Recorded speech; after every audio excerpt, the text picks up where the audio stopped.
আগামীকাল দামোদর মাস। এই দামোদর মাস খুব যত্ন সহকারে করা উচিত।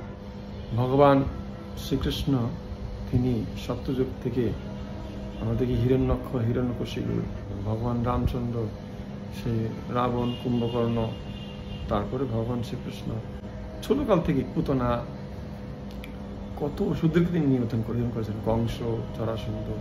আমাদের এই জন্য সুন্দরভাবে বসবাস করতে পারি। কেন? সুন্দরভাবে যেন আমরা কৃষ্ণকে ভজন করতে পারি।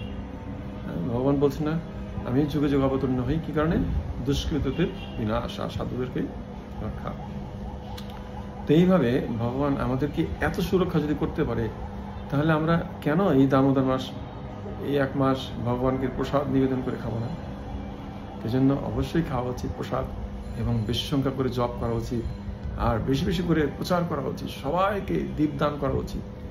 যারা ভিডিওটি দেখছেন সবাইকে এই দীপদান করাবেন, এবং কি বলে, যার যেরকম সাধ্য আছে এভাবে নিরামিষকে হোক, দীপদান করে হোক, বেশি সংখ্যা মালা জপ করে হোক, গ্রন্থ অধ্যয়ন করে ভগবানের লীলা, এভাবে ভগবানের প্রতি আমাদের প্রেম ভক্তি বাড়াতে হবে।